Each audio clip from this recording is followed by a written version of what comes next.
بسم اللہ الرحمن الرحیم۔ السلام علیکم۔ ہم 6 بہنیں تھیں، بھائی کوئی نہیں تھا۔ سب کی سب آپس میں کچھ الگ کچھ ایک جیسی، لیکن میں سب سے بڑی۔ شاید اسی لیے ماں کی سب سے زیادہ نظروں میں بھی میں تھی اور ذمہ داریوں میں بھی۔ ابا ایک سیدھے سادے سرکاری کلرک تھے، روز صبح وقت پر دفتر جاتے اور شام کو تھکے ہارے واپس آتے۔ اماں وہ الگ ہی قسم کی عورت تھی، نہ ہی وہ روایتوں والی گھریلو عورت اور نہ ہی خاموش عورت۔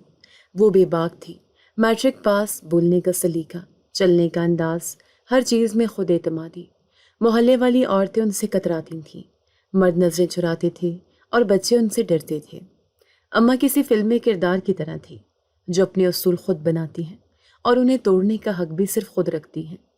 ابا بس ہلکا سا مسکرا کر خاموش ہو جاتے۔ وہ ماں کے عشق میں اندھے نہیں تھے، بس بہت سیدھے تھے۔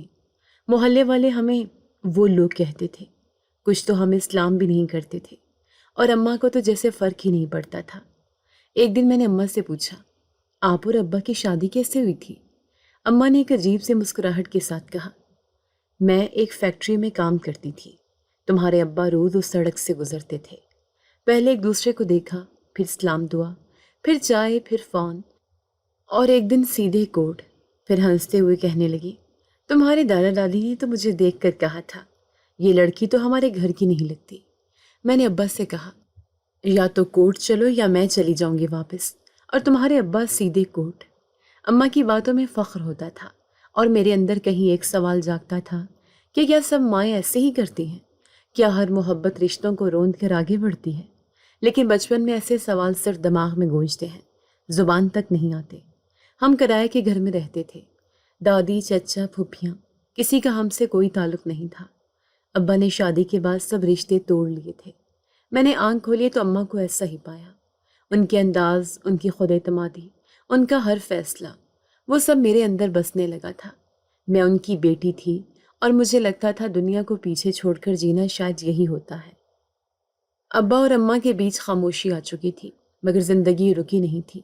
کچھ مہینے گزرے تو اماں نے دوبارہ فیکٹری جانے کی اجازت مانگی۔ سب سے چھوٹی بہن 1 سال کی ہو چکی تھی، اور گھر کا خرچ دن بدن بڑھ رہا تھا۔ ابا نے پہلے انکار کیا، لیکن اماں ضد پر اتر آئی۔ آخر کار مان گئے۔ اماں پھر سے صبح تیار ہو کر گھر سے نکلنے لگی، ہاتھ میں وہی پرانا ہینڈ بیگ، ساڑی کے نیچے صاف ستھری چپل، اور بالوں میں وہ مخصوص کلپ جو ہمیشہ ایک ہی طرف لگاتی تھی۔ جب وہ پہلی بار فیکٹری گئیں تو چھوٹی بہن کو ساتھ لے گئیں۔ باقی سب بہنیں اسکول جاتیں، اور میں، چونکہ سب سے بڑی تھی، ابا اور اماں کی غیر موجودگی میں گھر کے نگران بن گئی۔ اماں صبح جاتے ہوئے کہتی، چولہے پر سالن پڑا ہے، سب کو روٹی کھلا دینا اور برتن دھو کے رکھ دینا، میں شام کو دیکھوں گی۔ میں سر ہلا دیتی، اور جیسے اماں کا دروازہ بند ہوتا میرے ہاتھ گھر کے کاموں میں چلنے لگتے۔ اماں شام کو آتی، کچھ تھکی تھکی مگر مطمئن۔ وہ پوچھتی، کھانا کھایا سب نے؟ میں کہتی، جی اماں۔ وہ شاباش دیتی اور چھوٹی بہن کو گود میں لے کر تھوڑی دیر لیٹ جاتی۔ تھوڑے ہی دنوں میں گھر کے حالات بدلنے لگے۔ سب سے پہلے فریج آیا، پھر ٹی وی، اور اس کے بعد واشنگ مشین۔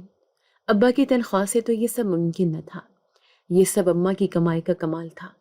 اماں کو خود بھی خوشی ہوتی، وہ نئی ساڑیاں لانے لگی، بچیوں کے لیے کپڑے، کبھی جوتے، کبھی چاکلیٹ۔ ٹی وی آنے پر تو جیسے گھر میں ایک تہوار سا لگ گیا۔ ہم سب بہنیں شام کو اماں کے آنے کا انتظار کرتی، اور جیسے ہی وہ آتی، کھانا کھا کر سب ٹی وی کے آگے بیٹھ جاتی۔ کہو نا پیار ہے، کاہی، اور ایسے انڈین ڈرامے دیکھنے کا شوق ہمیں وہیں سے لگا۔ اماں بھی ہمارے ساتھ بیٹھ جاتی اور کہتی، بس ایک قسط دیکھ لیتے ہیں، پھر سب اپنے کام کرو۔ لیکن ایک قسط 2 قسطوں میں بدل جاتی، اور پھر شام گزر جاتی۔ پہلے جو کام میں اماں کے آنے سے پہلے نپٹا لیتی تھی، وہ رہ جاتے۔ کبھی برتن صبح کے لیے رہ جاتے، کبھی گھر گندا رہتا۔ ہماری زندگی اب سہولیات سے بھر رہی تھی، لیکن ذمہ داری بھی بڑھ رہی تھی۔ اماں کی تنخواہ اچھی تھی، اور وہ کئی بار بونس بھی لے کر آتی، کبھی آم، کبھی بسکٹ، کبھی کھلونے۔ وہ اپنی تھکن بھی بھول جاتی جب ہم سب خوش ہوتے۔ ابا کو اماں کی نوکری کا فائدہ تو نظر آتا تھا، لیکن وہ ان کی بدلتی عادتوں سے چپ چاپ الجھتے جا رہے تھے۔ اماں اب اتنی تھکی ہوتی کہ کھانے کے بعد بس ٹی وی کے آگے بیٹھ جاتی۔ ان کے فیشن میں بھی تبدیلی آ رہی تھی، پرس بدل گیا تھا، جوتے بھی اونچی ایڑی والے آ گئے تھے۔ ابا آتے، خاموشی سے کھانا کھاتے اور پھر کسی اخبار کے نیچے چھپ جاتے۔ وہ اب زیادہ دیر نہیں رکتے تھے۔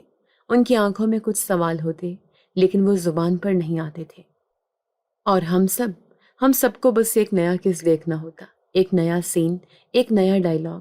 ٹی وی کا ریموٹ ابا کے ہاتھ میں ہوتا لیکن چینل وہی لگتا جو اماں چاہتی۔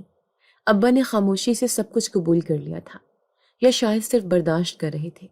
ان کے چہرے پر کئی بار ایسے تاثرات آتے جو ہمیں سمجھ نہیں آتے تھے، لیکن اب میں محسوس کرنے لگی کہ کچھ بدل رہا ہے۔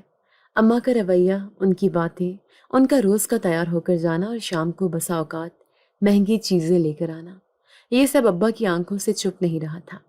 ایک دن جب اماں کام سے واپس آئیں تو ان کے ہاتھ میں ایک بڑا سا شاپنگ بیگ تھا۔ اس میں ہمارے لیے جوتے، چاکلیٹس اور خود کے لیے قیمتی پرفیوم۔ ابا نے ٹی وی کا ریموٹ میز پر رکھتے ہوئے پوچھا، یہ سب کہاں سے آیا؟ اماں نے مسکرا کر کہا، فیکٹری سے بونس ملا ہے، باس نے سب کو دیا۔ ابا خاموش ہو گئے۔ انہوں نے مزید کچھ نہیں پوچھا لیکن وہ بیگ دیر تک گھورتے رہے۔ پھر ایسے واقعات بڑھنے لگے۔ اماں کبھی مہنگی لپسٹک لاتی تھیں، کبھی پرفیوم، اور ایک دن تو ایسا ہوا کہ اماں کو فیکٹری کی گاڑی گھر چھوڑنے آئی، وہ بھی ڈرائیور کے ساتھ نہیں بلکہ فیکٹری کا ایک مرد ورکر انہیں خود چھوڑنے آیا۔ ہم بہنیں دروازے پر تھیں۔ اماں گاڑی سے اتری اور اس آدمی کو کہتی سنائی دی، چائے کا وقت نہیں، پھر کبھی۔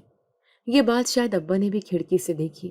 اس دن شام کو ابا بہت دیر تک خاموش بیٹھے رہے اور کھانے کی میز پر ان کا ایک بھی جملہ نہیں تھا۔ اماں نے بات کرنے کی کوشش کی تو انہوں نے صاف کہہ دیا، آج کل تمہارے انداز کچھ بدلے بدلے لگتے ہیں۔ اماں نے فوراً کہا، کیا مطلب ہے؟ گھر کے لیے کچھ کر رہی ہوں تو بھی بات، نہ کروں تو بھی مسئلہ۔ ابا نے آنکھیں نیچی کر کے کہا، بس چاہتا ہوں میری بیوی کا آنا جانا، اٹھنا بیٹھنا تھوڑا سوچ سمجھ کر ہو۔ اماں نے ہنستے ہوئے کہا، سوچ سمجھ کر؟ میں کیا کوئی بچی ہوں؟ ابا نے کوئی جواب نہ دیا، لیکن اگلے دن صبح ان کا موڈ خراب تھا اور وہ دفتر جانے سے پہلے بھی خاموش رہے۔ کچھ دنوں کے بعد میں نے رات کے وقت ابا کو فون پر بات کرتے سنا۔ وہ کمرے میں نہیں بلکہ صحن میں تھے اور آہستہ آواز میں کسی سے کہہ رہے تھے، مجھے اپنی بیوی پر شک ہے، وہ فیکٹری کے مالک کے ساتھ کچھ زیادہ ہی قریبی ہو گئی ہے، کبھی گفٹ، کبھی لفٹ، کبھی بونس۔ میں دروازے کے پیچھے کھڑی رہ گئی، میرے پاؤں جیسے زمین سے جڑ گئے تھے۔ دل تیز دھڑکنے لگا لیکن میں ہلی نہیں۔ وہ کسی سے مشورہ لے رہے تھے یا شکوہ کر رہے تھے، یہ سمجھ نہیں آیا، لیکن پہلی بار مجھے لگا کہ کچھ بڑا ہونے والا ہے۔ پھر ایک دن رات کے کھانے پر اچانک ابا نے اماں سے کہا، نوکری چھوڑ دو، مجھے تمہاری یہ ملازمت پسند نہیں آ رہی۔ اماں نے کھانے کا نوالہ روک کر ان کی طرف دیکھا، کیوں؟ کیا ہے میں نے؟ ابا نے سخت لہجے میں کہا، زیادہ مت بنو، سب جانتا ہوں، وہ تمہارا باس، وہ تمہارے تحفے سب دکھائی دیتا ہے مجھے۔ یہ پہلا موقع تھا کہ گھر کی میز پر لڑائی اس قدر بلند آواز میں ہوئی۔ ہم بہنیں سہم گئیں۔ چھوٹی بہن رونے لگی لیکن کسی نے اس کی طرف دھیان نہیں دیا۔ اماں نے چیخ کر کہا، میری کمائی کھاتے ہو اور شک مجھ پر کرتے ہو؟ ابا نے ہاتھ میز پر مار کر کہا، میں مرد ہوں، میرے گھر میں عزت پہلی چیز ہے اور وہ خطرے میں ہے۔ اسی رات دونوں کے درمیان بہت زور کی لڑائی ہوئی۔ میں کمرے کے باہر کھڑی سب کچھ سن رہی تھی۔ دروازے کے پیچھے سے اماں کی آواز آئی، اگر اتنا مسئلہ ہے تو ابھی طلاق دے دو، نوکری تو میں چھوڑنے والی نہیں۔ اور پھر اچانک ایک زور کی چیخ سنائی دی اور ساتھ ہی کچھ گرنے کی آواز۔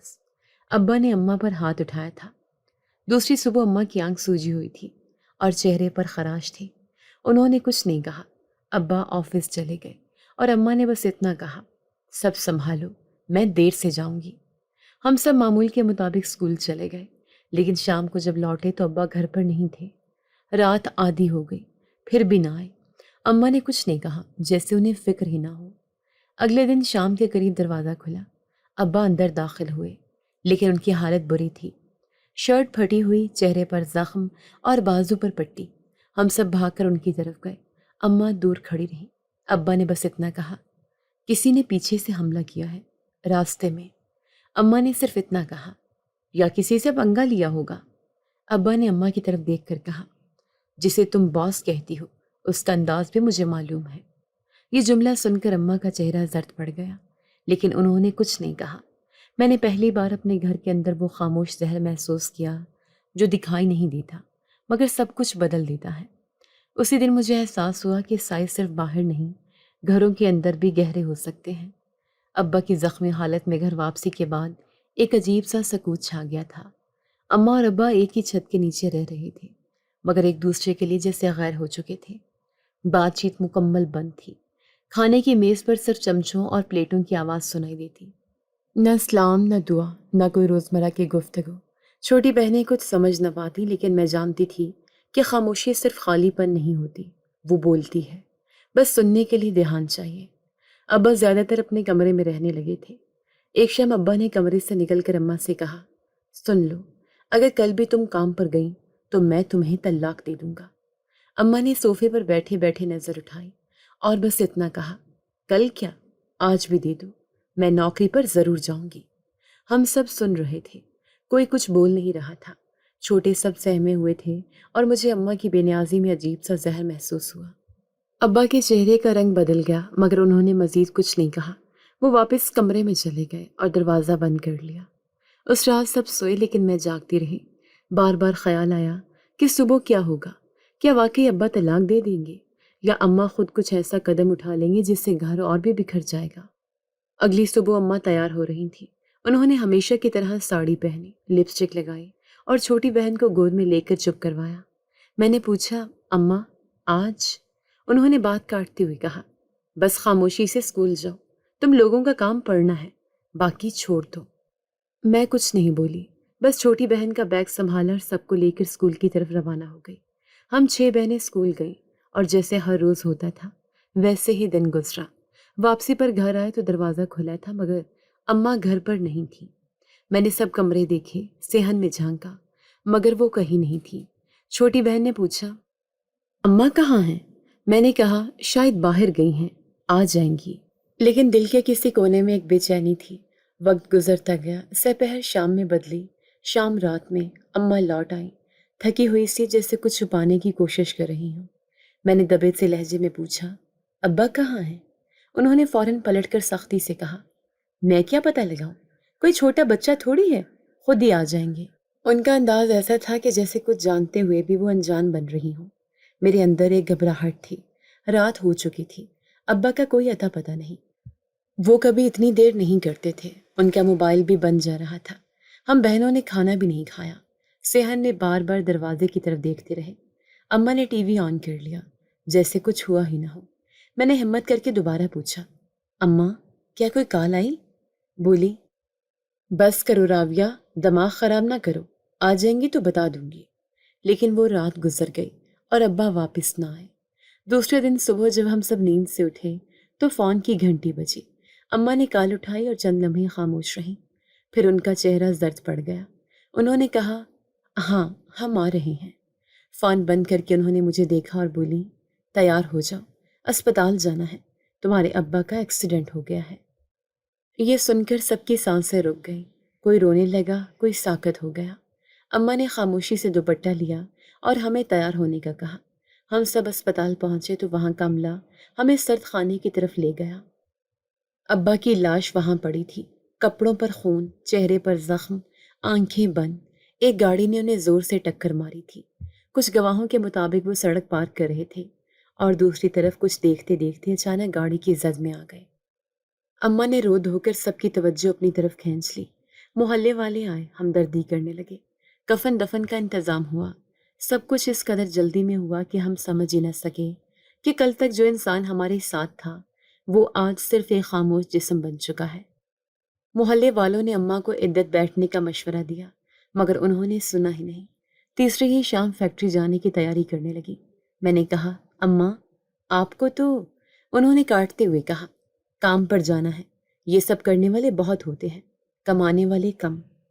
ہم سب خاموش ہو گئیں، اور یوں وہ خاموشی جو ابا اور اماں کے درمیان تھی اب گھر کے ہر کونے میں گونجنے لگی۔ ابا تو چلے گئے، لیکن ان کے ساتھ بہت کچھ لے گئے، سوال، شکوے اور وہ اعتماد جو کبھی اس گھر کی بنیاد تھا۔ ابا کے جنازے کو بھی 10 دن بھی نہیں گزرے تھے کہ اماں نے گھر کے ماحول میں ایسی تبدیلی لانا شروع کر دی جیسے کچھ ہوا ہی نہ ہو۔ محلے کی عورتیں پہلے 2 دن کھانا لے کر آئیں، 4 دن افسوس کے بہانے بیٹھیں، پھر آہستہ آہستہ ہٹنے لگیں، کیونکہ انہیں دکھائی دینے لگا تھا کہ اماں کے انداز میں افسوس کم اور آزادی زیادہ ہے۔ اماں صبح پہلے سے زیادہ وقت پر تیار ہونے لگی، سر پر دوپٹہ نہیں، چال میں عجیب سا اعتماد،